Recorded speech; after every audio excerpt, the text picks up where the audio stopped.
আজ রেডিও কিষাণ দিবস।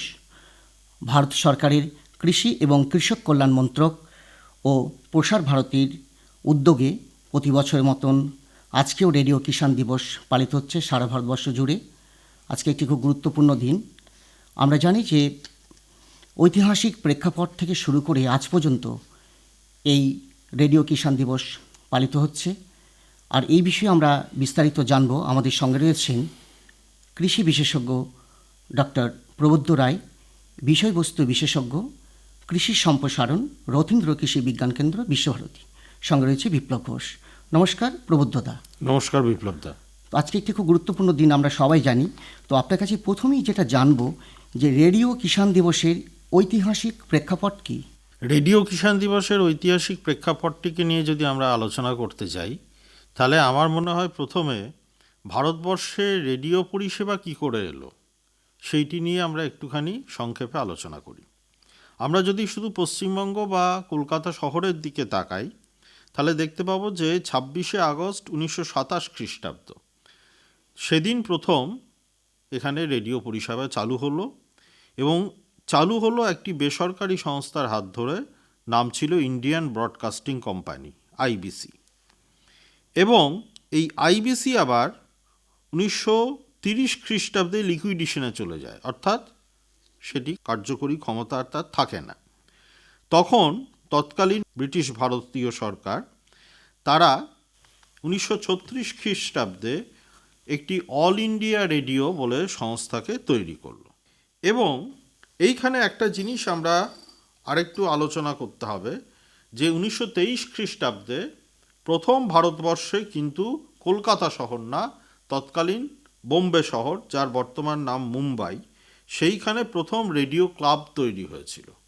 এবং এই রেডিও ক্লাবে মার্কনির ট্রান্সমিটার ব্যবহার করা হতো, মূলত 50 ওয়াটের। এবং সেই মার্কনির ট্রান্সমিটার ওই বছরেরই শেষের দিকে কলকাতাতে বসলো, নাম হলো ক্যালকাটা রেডিও ক্লাব। এবং 1927 খ্রিস্টাব্দের 26শে আগস্ট এই রেডিও ক্লাবটি অধিগ্রহণ করলো ইন্ডিয়ান ব্রডকাস্টিং কোম্পানি। তারপরে একটু আগে যেটা বললাম, 1930 খ্রিস্টাব্দে এই কোম্পানিটি তার কাজ করার ক্ষমতা হারিয়ে ফেলে, সেটি লিকুইডেশনে চলে যায়, বন্ধ হয়ে যায়। তখন ভারত সরকার 1930 খ্রিস্টাব্দে ইন্ডিয়ান স্টেট ব্রডকাস্টিং সার্ভিস চালু করলো, যেটাকে সংক্ষেপে বলা হতো আইএসবিএস। এবং তার হাত ধরেই জুনের 8 তারিখ 1936 খ্রিস্টাব্দ সারা ভারত জুড়ে অল ইন্ডিয়া রেডিও চালু হলো। এই অল ইন্ডিয়া রেডিওর ইতিহাসে এটা অত্যন্ত গুরুত্বপূর্ণ দিন, জন্মদিনও বলা যেতে পারে।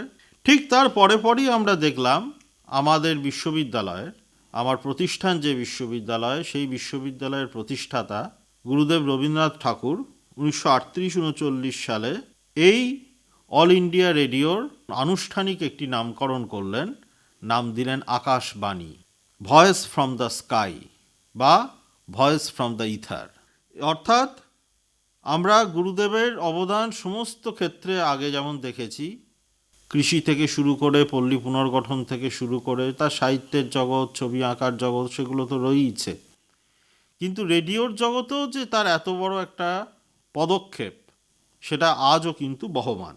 পাশাপাশি আর একটা জিনিস, এই যে রেডিও বেতার তরঙ্গ, মার্কনি আবিষ্কর্তা বা ইত্যাদি সেটা সরিয়ে রেখে মূল যিনি আবিষ্কর্তা আচার্য জগদীশচন্দ্র বোস, তিনি কিন্তু গুরুদেবের ঘনিষ্ঠতম সঙ্গী বা বন্ধুদের একজন ছিলেন। তাহলে আমরা দেখতে পাচ্ছি যে রেডিওর সঙ্গে আমার বিশ্ববিদ্যালয়ের প্রতিষ্ঠাতার একটা অপূর্ব সংযোগ। আর এই অপূর্ব সংযোগের হাত ধরেই আজকে সারা কলকাতা বা পশ্চিমবঙ্গ বা সারা পূর্ব ভারতে যে ভবন থেকে এই রেডিও সম্প্রচারটি আনুষ্ঠানিকভাবে অনুষ্ঠিত হয় বা প্রচারিত হয় বা নিয়ন্ত্রিত হয়, তার নাম হচ্ছে আকাশবাণী ভবন, যেটা ইডেন গার্ডেন্সের ঠিক পাশেই অবস্থিত। এরপরে আমি চলে আসব, বিপ্লবদা খুব একটা প্রাসঙ্গিক প্রশ্ন করলেন আমাকে যে কিষাণবাণী কোথা থেকে এলো। তা এখানে কিষাণবাণীতে যাওয়ার আগে আমি আর একটা জায়গায় যাব, শ্রোতা বন্ধুদের হয়তো একটু অধৈর্য লাগতে পারে, কিন্তু ইতিহাস তো কথা বলে, ইতিহাসটা জানা দরকার। 1965 খ্রিস্টাব্দে ভারতবর্ষে তখন কিন্তু প্রসার ভারতী কর্পোরেশন চালু হয়নি। অল ইন্ডিয়া রেডিওই কিন্তু প্রথম তৎকালীন উন্নয়নশীল দেশগুলোর মধ্যে ফার্ম অ্যান্ড হোম প্রোগ্রাম চালু করলো। এই ফার্ম অ্যান্ড হোম প্রোগ্রামে কি ছিল? কৃষি এবং সংশ্লিষ্ট সকল ক্ষেত্রের উন্নয়ন এবং তার সঙ্গে সঙ্গে গ্রামীণ মহিলা, শিশু, গ্রামীণ বেকার যুবক যুবতী, তাদের উন্নয়ন, তাদের শুধু অর্থনৈতিক উন্নয়ন না, তাদের সামাজিক উন্নয়ন, সাংস্কৃতিক উন্নয়ন, মানসিক মানের উন্নয়ন এবং রাজনৈতিক ক্ষমতায়ন, এই সবগুলো বিষয় নিয়ে চর্চা হতো এবং প্রত্যেক দিন 60 থেকে 100 মিনিটের অনুষ্ঠান সম্প্রচারিত হতো, যার মধ্যে ছোটবেলায় আমরা প্রত্যেকেই জানি উনজমি দুনো ফসলের মতো অনুষ্ঠান আমরা শুনে বড় হয়েছি। সেই ধরনের অসংখ্য অনুষ্ঠান এর মধ্য দিয়ে সম্প্রচারিত হতো। আর এর মধ্য দিয়ে আর একটা খুব গুরুত্বপূর্ণ জিনিস, যেটা পরবর্তী সময় কিষাণ বাণীতে কিছুটা এসেছে, কিছুটা হয়তো আসা এখনো বাকি আছে, যে মহিলাদের ক্ষমতায়ন। মহিলাদের ক্ষমতায়নের মধ্যে মহিলাদের ওপর বিভিন্ন ধরনের অত্যাচার বন্ধ, নারী শিশু পাচার বন্ধ, মহিলা ভ্রূণ হত্যা বন্ধ, মহিলাদের অশ্লীলভাবে বিভিন্ন গণমাধ্যমে দৃশ্যায়িত করা, সেটাকে বন্ধ করা, মহিলাদের শিক্ষার মান উন্নয়ন করা এবং শিক্ষা দানের ব্যবস্থা কিভাবে করা যায়, নারীর নিরাপত্তা, এই ধরনের বহু বৈচিত্র্যপূর্ণ অথচ দরকারি অনুষ্ঠান সম্প্রচার অল ইন্ডিয়া রেডিও প্রথম থেকে করেছে, আজও করছে। এবং এইখানেই বিপ্লব দা আমি একটা অদ্ভুত বৈশিষ্ট্য তুলে ধরব। অল ইন্ডিয়া রেডিও এগুলো কিন্তু সব করছে, আগেও করেছে, যে বিভিন্ন আমাদের লোকায়িত চিরাচরিত যে আর্ট ফর্মগুলো রয়েছে, যেমন ধরুন ছোট ছোট নাটক, ছোট ছোট গল্প, ছোট ছোট আলাপ আলোচনা, কিছু যাত্রাপালা, কিছু আপনার কবিয়ালের মতো গান, ভাটিয়ালি গান, এইগুলোকে ব্যবহার করে। এবং ঠিক সেইভাবেই কৃষি এবং সংশ্লিষ্ট সকল ক্ষেত্র, তার মধ্যে মৎস্য চাষ রয়েছে, প্রাণী পালন রয়েছে, রেশম চাষ রয়েছে, মাশরুম চাষ রয়েছে, আমার মৌমাছির চাষ রয়েছে, এই সব কিছু মিলে যে অনুষ্ঠানগুলো তারা করেছে, সেই অনুষ্ঠানগুলোকে যখন ভারতবর্ষের 10ম পঞ্চবার্ষিকী পরিকল্পনা চলছে, সেই সময় ভারত সরকার একটা সেন্ট্রাল সেক্টর একটা স্কিম চালু করলো, mass media support to extension services, যে সম্প্রসারণকে, বিভিন্ন প্রযুক্তিকে, বিভিন্ন পরিষেবাকে, বিভিন্ন উন্নত কৃষির জন্য প্রয়োজনীয় বস্তুকে একদম গ্রামীণ স্তরে পৌঁছে দেওয়ার জন্য আমরা কিভাবে রেডিও, টেলিভিশন, এই ধরনের ইলেকট্রনিক গণমাধ্যমকে ব্যবহার করতে পারি। এবং তার সূত্র ধরেই 15ই ফেব্রুয়ারি 2004 খ্রিস্টাব্দ, ওই দিন ভারতবর্ষে কিষাণ বাণী, এই একটা ডেডিকেটেড চ্যানেল কৃষকদের জন্য রেডিওর, সেটা চালু হলো। যে কারণে আজকে আমরা বলছি 15ই ফেব্রুয়ারি হচ্ছে জাতীয় রেডিও কিষাণ দিবস। কিষাণ দিবস নয়, কিষাণ দিবস হচ্ছে আমাদের 23শে ডিসেম্বর, চৌধুরী চরণ সিংয়ের জন্মদিনের দিন। আজকে হচ্ছে আমাদের রেডিও কিষাণ দিবস, যেহেতু 2004 খ্রিস্টাব্দের ফেব্রুয়ারির 15 তারিখে প্রথম এই দ্য ভয়েস অফ ফার্মার্স বা কিষাণ বাণী বলে শুধুমাত্র একটি ডেডিকেটেড একমুখী একটা রেডিও চ্যানেল চালু হলো কৃষকদের জন্য, যার মূল উদ্দেশ্য হচ্ছে একদম ফোকাসড এবং ইন্টারঅ্যাক্টিভ, যেখানে আমার কৃষক কৃষাণীদের সঙ্গে আলোচনা হবে, তার সঙ্গে রিয়াল টাইম, বাস্তবে এরিয়া স্পেসিফিক জায়গা ধরে ধরে আমি বিভিন্ন ধরনের গুরুত্বপূর্ণ তথ্য আলোচনা এইগুলি করব। এবার এইখানে আমরা আজকের দিনটাতে ভারতবর্ষের 96টা যে FM রেডিও স্টেশন রয়েছে, অল ইন্ডিয়া রেডিও সারা ভারতবর্ষে। সারা ভারতবর্ষে বা প্রসার ভারতীর অধীনে, প্রসার ভারতী কর্পোরেশনের অধীনে, সেখানে কিন্তু আমরা এই রেডিও কিষাণ দিবস পালন করছি। খুবই গুরুত্বপূর্ণ আজকে দিনটাই। আজকে খুব ভালো লাগছে প্রবোধদা যে আজকে এই বিশেষ দিনে আমরা কিন্তু দুজন সফল চাষি বন্ধুকেও পেয়েছি, যারা নিয়মিত কিষাণ বাণী অনুষ্ঠান শোনেন এবং আজকে অনুষ্ঠান শুধু শোনেন না, তারা আশেপাশে যে গ্রামের চাষি বন্ধুরা রয়েছে তাদেরকেও কিন্তু উৎসাহিত করেন যে এই ধরনের অনুষ্ঠান চাষি বন্ধুদের কত কাজে লাগবে। আজকে তারা এই অনুষ্ঠান শুনে তারা সফল হয়েছে, আজকে স্বনির্ভর হতে পেরেছে। সেই দুইজন চাষি বন্ধুরও কিন্তু আমরা নানা অভিজ্ঞতার কথা আজকে আমরা শুনবো। আমরা জানলাম ঐতিহাসিক প্রেক্ষাপট, পাশাপাশি আপনার কাছে জানবো যে এই যে রেডিও কিষাণ দিবসের তাৎপর্যটা কোথায়। এইটা বিপ্লবদা খুব একটা প্রাসঙ্গিক আপনি প্রশ্ন করলেন যে রেডিওর আর 5টা প্রোগ্রামের সঙ্গে রেডিও কিষাণ দিবস বা কিষাণ বাণী এর মূল বৈশিষ্ট্যটা বা মূল পার্থক্যের জায়গাটা কোন জায়গায়। মূল পার্থক্য হচ্ছে রেডিও কিষাণ দিবসের কিষাণ বাণীর যখন প্রথম 2004-05 সালে শুরু হলো, তখনই কিন্তু এখানে আমি রেডিওর টেকনোলজিক্যাল যে টার্মিনোলজি সেই অনুযায়ী বলবো, মেথড হিসেবে ব্রডকাস্টিংয়ের জায়গায় বেছে নেওয়া হয়েছে ন্যারোকাস্টিং। ব্রডকাস্টিং কি? ব্রডকাস্টিং হচ্ছে একটা খুব শক্তিশালী ট্রান্সমিটারের মাধ্যমে বিরাট বিস্তৃত এলাকা জুড়ে আমি রেডিও সম্প্রচার করব।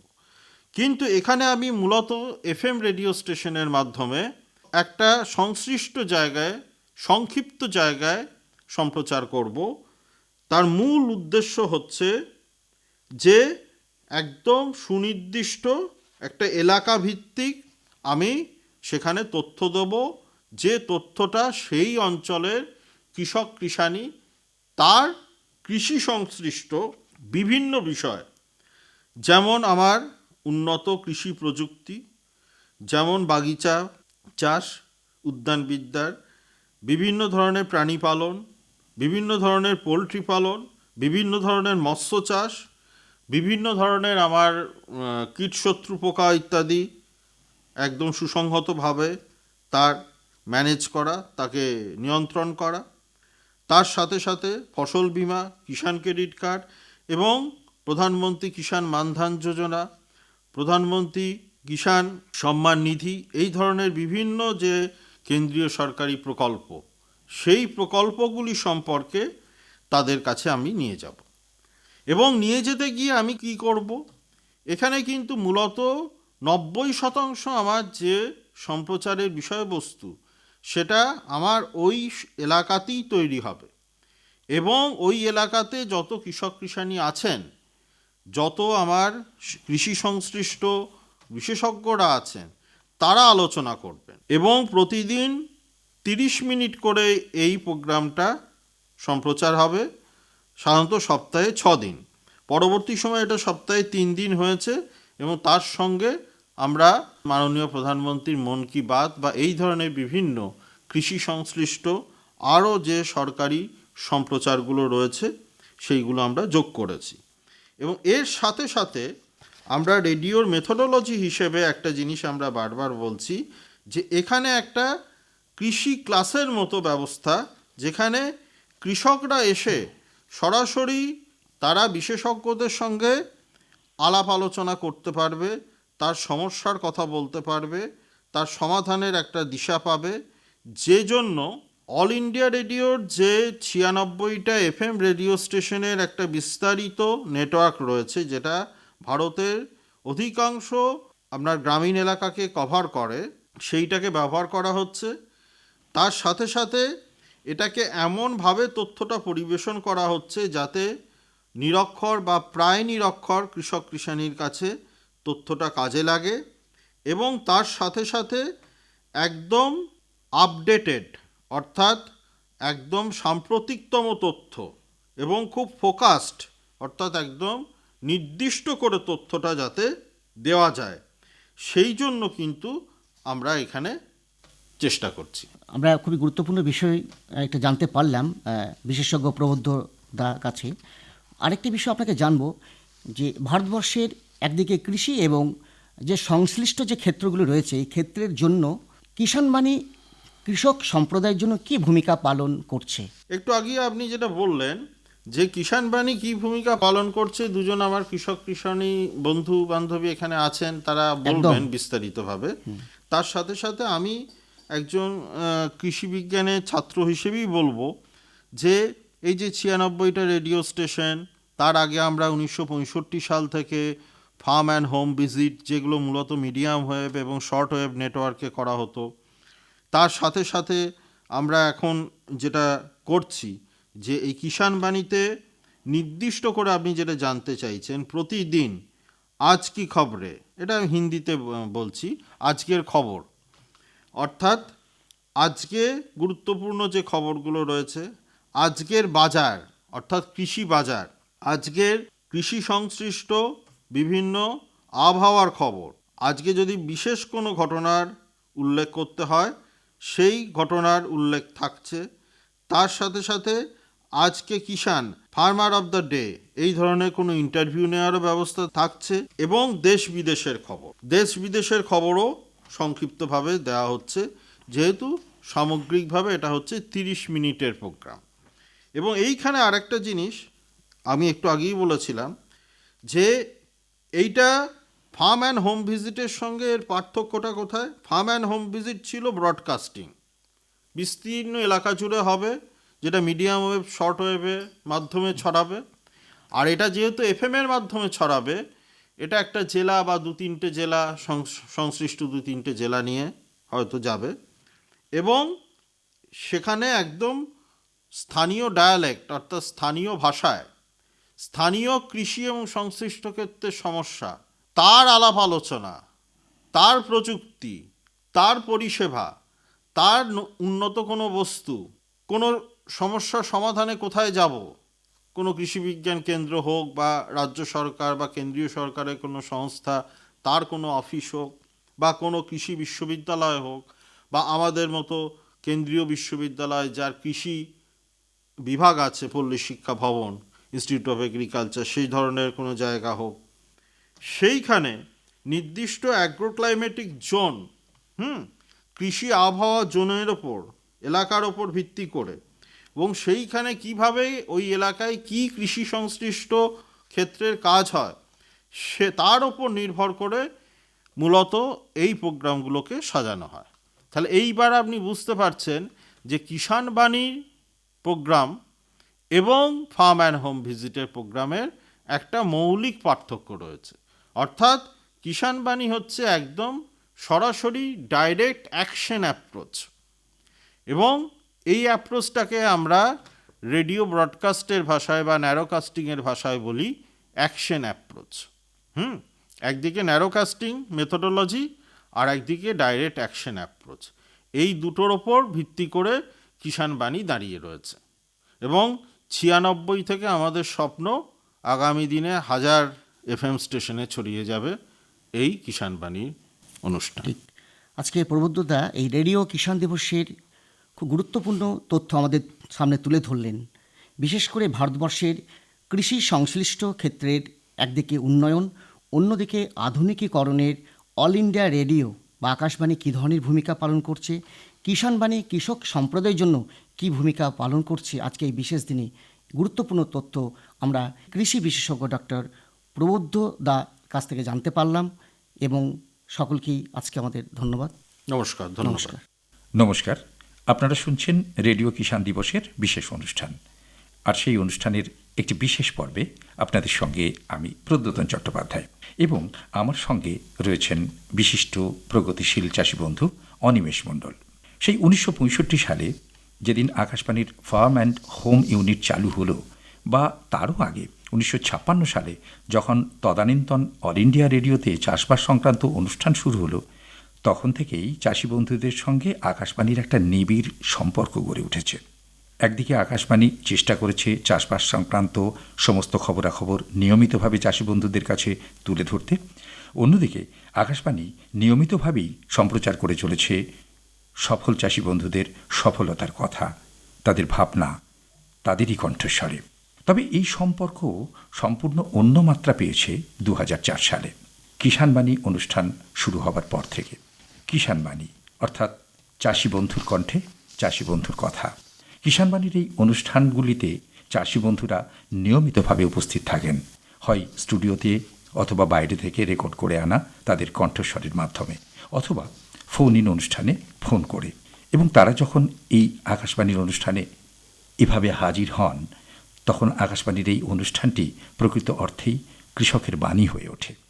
আজ রেডিও কিষাণ দিবসের এই বিশেষ অনুষ্ঠানে আমরা পেয়েছি অনিমেষবাবুকে। তার কাছ থেকে জেনে নেব তার পরিচয়।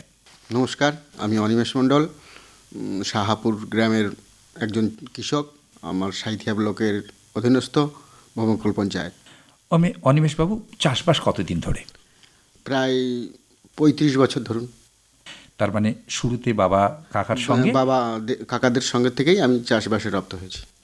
এখন একা একা? না, এখন সঙ্গে ভাইরা আছে বর্তমানে। আপনারা যৌথ পরিবারে একসঙ্গে চাষ হ্যাঁ, করেন? আমরা যৌথ পরিবারে একসঙ্গেই আছি। বাহ, এ তো ভালো ব্যাপার যে এখনও আপনারা 4 ভাই মিলে একসঙ্গে রয়েছেন এবং একসঙ্গে চাষবাস করছেন। রেডিওতে কিষাণবাণীর অনুষ্ঠান কবে থেকে শুনছেন? দেখুন, আগে আমরা রেডিওতে বাবা কাকাদের আমলে সেই সময় রেডিও শুনতাম। উনো জমির দুনো ফসল বলে কলকাতা থেকে একটা সম্প্রচার হতো যে অনুষ্ঠানটি, সেটা শুনতাম। পরবর্তীকালে 2006 সাল নাগাদ আমাদের কিষাণবাণীর যে অনুষ্ঠান শুরু হয়েছে, সেখানে আমরা বর্তমানে নিয়মিত শ্রোতা। আকাশবাণী শান্তিনিকেতনের নিয়মিত শ্রোতা। এই যে কিষাণবাণীর অনুষ্ঠানগুলো শুনছেন, পাশাপাশি চাষবাস করছেন, আমি যদি আপনাকে জিজ্ঞেস করি যে আপনার চাষবাসে কিষাণবাণীর অনুষ্ঠান কতটা প্রভাব ফেলছে, বা যদি আরেকটু সহজ করে বলি যে এখান থেকে আপনি কিভাবে অনুপ্রাণিত হচ্ছেন? দেখুন, চাষের সম্বন্ধে বলতে গেলে কিষাণবাণীর অনুষ্ঠান শুনে আমি চাষের ক্ষেত্রে যে কোন ফসলে কী পরিমাণ রাসায়নিক সার ব্যবহার করতে হবে, কী ধরনের বীজ শোধন করতে হবে, বীজ শোধনের পদ্ধতিটা কিভাবে হবে, তারপরে বর্তমানের ক্ষেত্রে আমাদের ব্লক অফিসে মাটি পরীক্ষা করা যায়, সেই মাটিতে কী অনুখাদ্য প্রয়োগ করতে হবে, সেই সম্বন্ধে অনেক অভিজ্ঞতা জানা যাচ্ছে। আপনি এই অনুষ্ঠানগুলো থেকে পেয়েছেন? হ্যাঁ, এই অনুষ্ঠান আচ্ছা, আমি থেকে। যদি একটু ক্যাটেগরিক্যালি জিজ্ঞেস করি বা একটু ধরে ধরে জিজ্ঞেস করি যে ধরুন আগে আপনি যখন ধান চাষ করতেন, তখন ধানে কি ধরনের সার দিতেন? আমি যখন প্রথম দিকে চাষ করেছি প্রায় 90-এর দশকে, সেই সময় কিন্তু এই উন্নত মানের ধানের বীজ পাওয়া যেত না আমাদের এখানে। সেই সময় লক্ষ্মীশাল, আসাম হাউস, খেজুরথড়ি, সেসব ক্ষেত্রে শুধুমাত্র ইউরিয়া সারের ব্যবহার হতো। পরবর্তীকালে এই অনুষ্ঠান শুনে শুনে উন্নত বীজ, উন্নত সার, ডিএপি, 10-26 এইগুলোর ব্যবহার শিখেছি, সঠিক পরিমাণ জেনেছি। এখন কি পরিমাণে দিচ্ছেন সার? যেমন আমরা বর্ষার সময়ে বিঘা প্রতি 33 শতকের ক্ষেত্রে 25 কিলো 10-26, 5 কিলো ইউরিয়া দিয়ে রোপণ করি। পরবর্তীতে চাপান সার হিসেবে 20 কিলো ইউরিয়া। তারপরে গর্ভকালীন পরিচর্যা বলা হয় যেটাকে, ধানের থোড় আসার সময়, সেই সময় 5 কিলো ইউরিয়া এবং 5 কিলো পটাশ বিঘা প্রতি 33 শতকের ক্ষেত্রে এটা আমরা ব্যবহার করে থাকি। আচ্ছা, এই যে আপনি স্প্লিট করে করে সারগুলো দিচ্ছেন, অর্থাৎ ভাগ ভাগ করে, বিশেষজ্ঞরা যেটা বারবার বলে থাকেন, এটি কি আপনি আকাশবাণীর অনুষ্ঠান থেকে? হ্যাঁ, এই ভাগ করে দেওয়ার পরিমাণ বা গ্যাপ যেগুলো রয়েছে, সেগুলো আকাশবাণীর অনুষ্ঠান শুনেই আমরা জেনেছি। আগে তো আমরা একবারই সার দিয়ে ধান রোপণ করে দিতাম, পরবর্তীকালে সামান্য কিছু ইউরিয়া দিয়ে, বাস। এটাতে বেশি উপকার হচ্ছে? বেশিতে উপকার হচ্ছে, ফলন বেশি হচ্ছে। ধান ছাড়া আপনার আর কি কি ফসল? সর্ষে, মুসুরি, আবার খরাতে ধান, এই ফসলগুলো হচ্ছে। মধ্যে আলু, আখ, ভুট্টা, এগুলো সব আছে। ডাল চাষ তো প্রায় এখন বন্ধ, আপনি করেন? কতটা ডাল চাষ করেন? এবছর ধরুন 2 বিঘা মতন মুসুরির ডাল আছে, যেখান 2 থেকে বিঘা? মিনিমাম 2 কুইন্টাল মুসুরি পাওয়া যাবে। মার্কেটে বিক্রি করলে 50 টাকা কেজি যদি হিসাব হয়, সেক্ষেত্রে 10,000 টাকা। মুসুরি চাষের ক্ষেত্রে কিন্তু রাসায়নিক সারের খুব একটা প্রয়োজন হয় না, সেচেরও ব্যবস্থা না থাকলেও চলে। মাটিটা তো ভালো থাকে। হ্যাঁ, মুসুরি চাষ করলে সেক্ষেত্রে পরবর্তী ফসলের জন্য রাসায়নিক সারের পরিমাণ কম ব্যবহার করতে হয়। আপনি অনেক দিন থেকে চাষ করছেন, আমি যদি আপনাকে জিজ্ঞেস করি, আপনি হিসেব মতো বললেন যে 1 বিঘাতে 10,000 টাকা মুসুর ডাল চাষ করে। আচ্ছা, কোন ফসলে পাওয়া যায় বলুন তো 10,000 টাকা? বিশেষ করে ধান যদি বলি, ধানে তো প্রায় পাওয়াই যায় না। না, ধানের সর্বোচ্চ 5,000 টাকা পাওয়া যাবে। আর ধানের ক্ষেত্রে কিন্তু রিস্কের পরিমাণ বেশি। কালবৈশাখীর ঝড় বৃষ্টি হলে ধানের ব্যাপক পরিমাণে ক্ষতি হওয়ার সম্ভাবনা থাকে। মুসুরির ক্ষেত্রে কিন্তু সেটা না থাকে, একবারে সেটাই বলা যেতে পারে। এবং মাটিটা ভালো থাকে। মাটিটা ভালো থাকছে। চাষি বন্ধুরা তবুও একটু ধানের দিকে ঝুঁকে এখনও নাকি একটু চেঞ্জ হচ্ছে, পাল্টাচ্ছে? হ্যাঁ, বর্তমানে চেঞ্জ হচ্ছে। বিগত কয়েক বছর থেকে দেখা যাচ্ছে যে ধানের জায়গায় বিকল্প হিসাবে ভুট্টার চাষকে চাষিরা বেছে নিচ্ছে। আপনি নিজে ভুট্টা চাষ করছেন? হ্যাঁ, এই বছর আমার ভাই 5 বিঘা জমিতে ভুট্টা লাগিয়েছে। এই যে হঠাৎ করে ভুট্টার চাষে এলেন কেন? ভুট্টার চাষে ধরুন প্রতি বিঘাতে 10-12 কুইন্টাল ভুট্টা আসছে। মার্কেট ভ্যালু আনুমানিক 2,000 টাকা, তার নিচে থাকছেই না বললে চলে। আর জলের যে অপচয়টা হচ্ছে ভুট্টার ক্ষেত্রে কিন্তু সেটার পরিমাণ অনেকটা কমে যাচ্ছে। আবার জমির মাটিটাও ভালো থাকছে, পরবর্তী ফসলের জন্য মাটিটা বেশ উর্বর হয়ে থাকছে। এই বছরই শুরু করলেন, এটা কি আকাশবাণীর অনুষ্ঠানের কোনো প্রভাব? হ্যাঁ, এইগুলো আকাশবাণীর অনুষ্ঠানে শুনেছি। এখানকার বিশেষজ্ঞরা বলছে যে নিয়মিত চিরাচরিত পরম্পরা থেকে বেরিয়ে এসে চাষিদেরকে নতুনত্বর দিকে যেতে হবে। যেমন আমরা বিগত বৎসরগুলো সম্পূর্ণভাবে গোটাটাই খরাতে ধান চাষ করেছি। এখন সেখান থেকে বেরিয়ে এসে আজকে ধরুন গেল বছর 2 বিঘা হয়েছে, এবছর 5 বিঘা। আগামী দিনে পরিমাণটা ধরুন হয়তো 50-50 হয়ে যাবে। সেক্ষেত্রে কোনো একটা ফসলে যদি প্রাকৃতিক দুর্যোগের কারণে লস হয়, দ্বিতীয়টা থেকে রিকভার করা যাবে। আমি যদি আপনাকে বোরো ধান এবং ভুট্টার মধ্যে একটা তুলনা টানতে বলি, খরচ এবং তার লাভের দিকটা আপনি কি বলবেন? খরচের পরিমাণ ভুট্টার ক্ষেত্রে রাসায়নিক সারের পরিমাণ বেশি লাগছে, জলের পরিমাণ কম লাগছে। লেবারের পরিমাণ ধানে বেশি লাগছে, ভুট্টাতে কিন্তু কম লাগছে। যেহেতু ভুট্টাটা আমরা মেশিন দিয়ে ছাড়ানো হবে, আর ধানটা মেশিনে সবসময় কাটা যাচ্ছে না। যদি একটু বৃষ্টি হয় সেক্ষেত্রে মেশিনে ধান কাটা প্রায় অসম্ভব। সেক্ষেত্রে লেবারের খরচটা অনেক বেড়ে যাচ্ছে। তার মানে কি ধানের চেয়ে ভুট্টাতে লাভটা বেশি হচ্ছে? হ্যাঁ, অবশ্যই বিকল্প ফসল হিসেবে ভুট্টাকে বেছে নেওয়াটাই শ্রেয়। এগুলো আকাশবাণীর অনুষ্ঠান থেকে হ্যাঁ, এগুলো জানছেন? আপনাদের বিশেষজ্ঞদের কাছ থেকে জেনে শুনে আমরা নতুন পথে এগোচ্ছি। মাটির কথা বলছিলেন, আপনার জমির মাটির অবস্থাটা কি সেটা কি আপনি জানতে পারছেন? মাটি পরীক্ষা করছেন বা এই ধরনের এগুলো আগে জানতাম না। বর্তমানে আমাদের এডিও অফিসে নিয়ে গেলে মাটি পরীক্ষা করে বলে দিচ্ছে কোন মাটিতে কিসের ঘাটতি, জিঙ্কের ঘাটতি কি ফসফরাসের ঘাটতি, সেগুলো বলে দিলে তাদের পরিমাণ অনুযায়ী আমরা অনুখাদ্য হিসাবে জিঙ্ক, সালফেট এগুলো সব ব্যবহার করতে পারছি।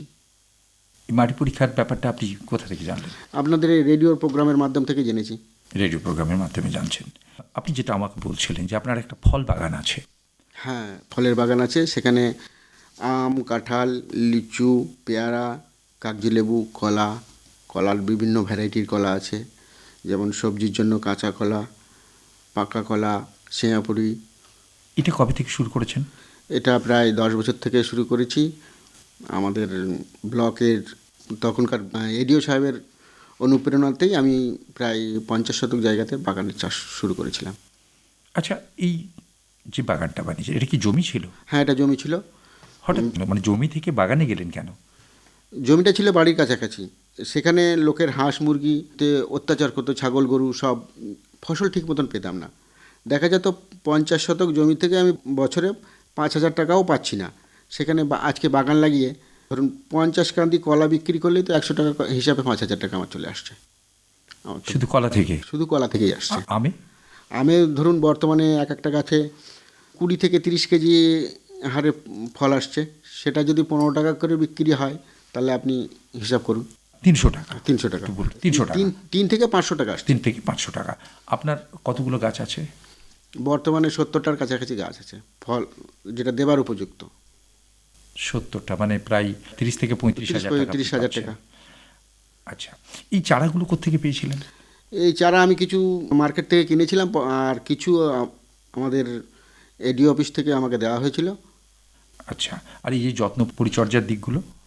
প্রথমে গাছটা লাগাবার সময় বাঁশ, বাতা, নেট দিয়ে ঘিরতে হয়েছিল। 3-4 বছর সেই বেড়াটা রক্ষণাবেক্ষণ করার পরে গাছগুলো যখন উঁচু হয়ে গেছে গরু ছাগলের নাগালের বাইরে, এখন আর তেমন কিছু নয়। এখন শুধু জল আর কম্পোস্ট সার ব্যবহার করতে হচ্ছে। আকাশবাণীর অনেক অনুষ্ঠান হয় এই ফল বাগান নিয়ে। আপনি নিজেও এসেছিলেন হ্যাঁ। ফল বাগান নিয়ে আকাশবাণীতে এর আগে। আপনি এই মাঝখানে আপনার এই যে পরিচর্যার ব্যাপারটা বা আপনার লাগানোর সময়টা, এখানে আকাশবাণীর অনুষ্ঠান আপনাকে কোনোভাবে সাহায্য করেছে? হ্যাঁ, যেমন ধরুন আমরা গাছে তো প্রথমত কোনো অনুখাদ্য বা কোনো কীটনাশক স্প্রে করতাম না। এখন সেগুলো আকাশবাণীর অনুষ্ঠান শুনছি, কোন ফসলে কী ওষুধ দিলে ভালো ফলন পাওয়া যাবে বা কোন বীজটা কত পরিমাণে দিলে রোগ পোকার আক্রমণ থেকে বাঁচা যাবে, সেই সব সুবিধাগুলো পাচ্ছি। এবং এখন তো আপনি নিজেও মানুষকে বলছেন, কারণ হ্যাঁ। আকাশবাণীর অনুষ্ঠান আপনি নিজেই করেছেন। আপনাকে যদি জিজ্ঞেস করি যে আপনি তো নিয়মিত শ্রোতা আকাশবাণীর, আপনাকে যদি হ্যাঁ। জিজ্ঞেস করি যে আপনি এই মুহূর্তে কি কি চাইছেন আকাশবাণীর থেকে? আমি চাইছি যে মানুষ আরও সচেতন হোক, আকাশবাণীর অনুষ্ঠানগুলো নিয়মিত শুনুক, শুনলে আমি যেভাবে উপকৃত হয়েছি আরও চাষিরা উপকৃত হোক। আকাশবাণীকে কি আপনি করতে বলছেন আকাশবাণীর কাছ থেকে? বর্তমানে লাইভ অনুষ্ঠানটি সপ্তাহে একদিন হচ্ছে, সেটা যদি সপ্তাহে যদি 2 দিন হয় সেক্ষেত্রে অনেক চাষিরা উপকৃত হবেন বা চাষবাস সম্বন্ধে আরও নতুন নতুন তথ্য পাবে, যা আগামী দিনে সুফল দেবে। আর বিশেষ কোনো বিষয়ে অনুষ্ঠান? অনিমেষবাবু, আপনার সঙ্গে আজ রেডিও কিষাণ দিবসের অনুষ্ঠানে কথা বলে ভালো লাগলো। জানতে পারলাম যে রেডিও আপনাকে কতটা অনুপ্রাণিত করছে, আপনি রেডিওর কাছ থেকে কি চাইছেন। আশা করব ভবিষ্যতেও আপনি এভাবে রেডিওর সঙ্গে সম্পৃক্ত থাকবেন, আপনার মতো বহু চাষি বন্ধু রেডিওর সঙ্গে যোগাযোগ রাখবেন, এবং আমরা চেষ্টা করব যতটা সম্ভব আপনাদের সাহায্য করতে এই আকাশবাণীর মাধ্যমে। আপনাকে অনেক অনেক ধন্যবাদ। নমস্কার। নমস্কার। কিষাণবাণীতে আপনাদের প্রত্যেককে স্বাগত জানাই। 2004 সাল থেকে, অর্থাৎ দীর্ঘ 22 বছরের পথ চলার ইতিহাসে কৃষক বন্ধুদের সাথে বিশেষজ্ঞদের মতের আদান প্রদানে কৃষকরা যে উপকৃত হয়েছেন এবং হচ্ছেন সে বিষয়ে নতুন করে বলার অপেক্ষা রাখে না। এখন আমার সাথে আছেন প্রগতিশীল কৃষক বন্ধু শুভাশিস ঘোষ। আজকের এই রেডিও কিষাণ দিবসে জানব তার কাছ থেকে কিষাণবাণী কেমন করে তাকে তার চাষের বিষয়ে আরও বেশি করে উৎসাহিত বা অনুপ্রাণিত করেন। শুভাশিসবাবু, প্রথমে যদি বলেন যে এই রেডিও কিষাণবাণী অনুষ্ঠান আপনাকে কেমন করে অনুপ্রাণিত করে। হ্যাঁ, বলি যে এটা আমাদের বিভিন্নভাবে অনুপ্রাণিত করে, কারণ আমি তো একটা চাষি, দেখি যে বিভিন্ন বিশেষজ্ঞ এবং বিশেষ করে আমাদের অনেক চাষি বন্ধু যে নতুন নতুন যে চাষ পদ্ধতি সম্বন্ধে যেটা আলোচনা করেন সেটা আমরা কাজে লাগাবার চেষ্টা করি। তারপর বিশেষজ্ঞরা যে সরকারি যে বিভিন্ন প্রকল্প আছে সেই প্রকল্প নিয়ে আমাদেরকে যে বলেন, তার জন্য আমরা সেই জায়গায় আমরা দরখাস্ত করে সেই সুবিধাটা নিতে পারছি। আরও যে কৃষি যন্ত্রপাতি সরকারি অনুদানের মধ্যে পাওয়া যায় সেটাও এখান থেকে আলোচনা হয়। এই সুযোগটা আমরা এখান থেকে নিয়ে পাচ্ছি। আর কতদিন থেকে এই কিষাণবাণী অনুষ্ঠান আপনি শুনছেন? আমি প্রায় 2011 সাল থেকে এই কিষাণবাণী অনুষ্ঠান শুনছি। অর্থাৎ দীর্ঘ 15 বছর। হ্যাঁ, দীর্ঘ 15 বছর। আর আপনি চাষ করছেন কত বছর? চাষ আরও 20-25 বছর হচ্ছে। 20-25 বছর ধরে চাষ করছেন। কি কি চাষ করেন? আমি সব ধরনেরই চাষ করি, বিশেষ করে যেমন ধান, গম, সরিষা, সবজি এবং ডাল শস্য বিভিন্ন রকম। তাছাড়াও আছে মাছ চাষ, পশু যেমন ছাগল চাষ, প্লাস হাঁস, এগুলো সব চাষ করে থাকি। তাহলে বিভিন্ন ধরনের চাষ আপনি করছেন। এখন আপনার চাষ সম্পর্কে যদি একটু একটু করে আমি জানতে চাই, সেটা হচ্ছে যে ধান সম্পর্কে তো সাধারণভাবে যেরকম চিরাচরিত পদ্ধতিতে করে আসছেন তেমনভাবেই করেন, অথবা এই রেডিও বা এই কিষাণবাণী অনুষ্ঠান আপনাকে ধান চাষে কিভাবে নতুন মাত্রা যোগ করতে সাহায্য করেছে? হ্যাঁ, বিশেষ করে ধান চাষে আগে এই যে আমরা যেমন বিঘা প্রতি আমরা 10 কেজি বিচন ব্যবহার করতাম, এইখানে বিশেষজ্ঞদের মাধ্যমে জেনে এখন আমরা 2 কেজি বীজ ব্যবহার করি। তারপর যে ড্রাম সিডারের মাধ্যমে আমরা একদম ধান রোপণ করে দিতে পারছি। এর ফলে আমাদের চাষের খরচাটাও বেঁচে যাচ্ছে। একদিক থেকে চাষের খরচা যেরকম বাড়ছে, পাশাপাশি নতুন যে কৃষি ব্যবস্থা বা আধুনিক যে কৃষি যন্ত্রপাতির ব্যবহার, সেই সমস্ত বিষয়ে আপনারা এই রেডিও প্রোগ্রাম থেকে বা বিশেষজ্ঞদের কাছ থেকে জানতে পারছেন বা আপনি জানতে পেরেছেন। এখন আরেকটুখানি সংক্ষেপে যদি জানতে পারি যে এই যে তৈলবীজের চাষ করেন বলছেন, কিষাণবাণী অনুষ্ঠান তৈলবীজ চাষ সম্পর্কে আপনাকে কেমন করে অনুপ্রাণিত করেছেন সেই বিষয়ে যদি একটুখানি জানান। আমরা জানি যে আমাদের ভারতবর্ষে তৈলবীজের ঘাটতি আছে, এই জন্য এই ঘাটতি থাকার জন্য আমরা যে তৈলবীজের চাষটা বিভিন্নভাবে করছি। এখন যেমন আর একটা পদ্ধতি, আমরা যেমন ধান থাকতে থাকতেই আমরা তৈলবীজ ছিটিয়ে দিচ্ছি, যেমন সরিষা আমরা ছিটিয়ে দিই, তার ফলে আমাদের চাষের খরচটা কমে যাচ্ছে এবং উপরন্তু সময়ও কমে যাচ্ছে। এটা সরষেটা আগাম উঠে যাচ্ছে এবং আমাদের যে শেষ দিকে যে গরম পড়ে গেলে অনেক যে জাপ পোকা লাগে, সেই জাপ পোকাটা লাগছে না। উপরন্তু আমার চাষের খরচ কমছে এবং প্রোডাকশনটাও ভালো পাচ্ছি। আর এই বিষয়টা আপনি জানতে পেরেছেন কিষাণবাণীর মাধ্যমে, অনুষ্ঠানের মাধ্যমে বিশেষজ্ঞ মহাশয়দের কাছ থেকে। এখন আরেকটা বিষয় খুবই গুরুত্বপূর্ণ এই সময়ের জন্য, যখন আমরা এই যে খরার সময়ে ধান চাষ অধিকাংশ কৃষকই এখনও পর্যন্ত করে থাকেন, কিন্তু বিশেষজ্ঞ মহাশয়রা এবং আমরা আমাদের অনুষ্ঠানের মাধ্যমেও নানান সময় বলে থাকি যে ভূগর্ভস্থ জলের পরিমাণ এতটাই শোচনীয় যে সেইটার ব্যবহার যতটা সম্ভব কম করা যায়। সেক্ষেত্রে ডাল চাষের বিকল্প কিন্তু নেই। আপনি ডাল চাষ করেন বললেন, জানবো এই ডাল চাষ সম্পর্কে আপনি কেমন করে উপকৃত হয়েছেন আমাদের এই কিষাণ বাণী অনুষ্ঠানের মাধ্যমে। আমি কিষাণবাণী অনুষ্ঠানের মাধ্যমে যেমন আমরা যে খেসারি চাষটা করি ওটা পায়রা চাষ হিসাবে, তারপর মুসুরি চাষ করি এবং ছোলা। এই চাষের জন্যে যে রাইজোবিয়াম ব্যবহার করতে হয় সেটা আমরা রাইজোবিয়াম আগে ব্যবহার করতাম না। জানতেন না।